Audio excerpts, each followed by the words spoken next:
এই দিনের ব্যাপারে আল্লাহ তাআলা কসম করেছেন। এই দিনে ইসলাম বা দিন পরিপূর্ণ হিসেবে ঘোষণা করা হয়েছে। এই দিনের দোয়া আল্লাহ তাআলার কাছে কবুল হয়। এই দিনে সবচেয়ে বেশি মানুষকে জাহান্নাম থেকে মুক্ত করা হয় এবং এই দিনে দোয়া কবুল হয়ে থাকে। এই দিনের সিয়াম ২ বছরের গুনাহ মাফ করে দেয়। যেকোনো বিষয়ের মর্যাদা বোঝানোর জন্য আল্লাহ তাআলা সেই বিষয়টির কসম করে থাকেন। যেহেতু আরাফার দিনের ব্যাপারে কসম করেছেন, এ থেকে প্রমাণিত হয় যে আরাফার দিনটি কতটা মর্যাদা সম্পন্ন বা কতটা গুরুত্বপূর্ণ। আল্লাহ সুবহানাহু ওয়া তাআলা সূরা বুরুজের ৩ নম্বর আয়াতে কসম করেছেন, ওয়া শাহিদি ওয়া মাশহুদ।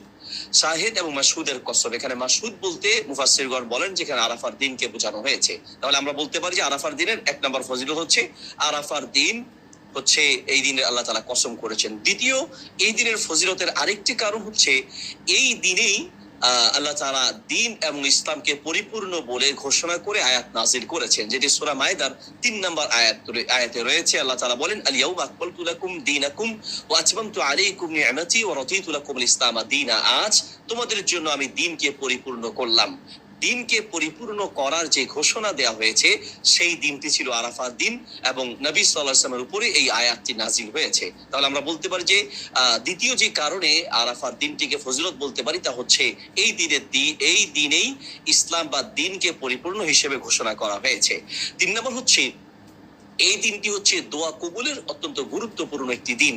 আরাফার মাঠে যারা অবস্থান করবে তাদের জন্য যেমন এই দিনটি দোয়া কবুলের গুরুত্বপূর্ণ সময়, আরাফার মাঠে যারা অবস্থান করবে না অর্থাৎ যারা হজে যাবে না তাদের জন্য এই দিনটি অত্যন্ত গুরুত্বপূর্ণ দিন দোয়া কবুলের জন্য।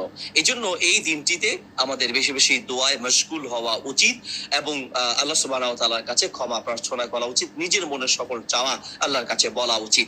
৪ নম্বর হচ্ছে আরাফার দিনে আল্লাহ সুবহানাহু ওয়া তাআলা এমন অসংখ্য মানুষকে জাহান্নাম থেকে মুক্ত করেন, অন্য কোন দিনে এত মানুষকে জাহান্নাম থেকে আল্লাহ তাআলা মুক্ত করেন না। নবী সাল্লাল্লাহু আলাইহি ওয়াসাল্লাম হাদিস থেকে প্রমাণিত হয়, তিনি বলেছেন যে আল্লাহ তাআলা এই দিনে যত মানুষকে জাহান্নাম থেকে মুক্ত করেন অন্য কোন দিনে এত বেশি মানুষকে আল্লাহ তাআলা মুক্ত করেন না। ৫ নম্বর হচ্ছে এই দিনের সিয়াম ২ বছরের গুনাহ মাফ করে দেয়। সুবহানাল্লাহ। অর্থাৎ পূর্বের ১ বছরের গুনাহ এবং আগামী ১ বছরের গুনাহ বা অপরাধ আল্লাহ তাআলা ক্ষমা করবেন এই দিনের একটা সিয়ামের মাধ্যমে।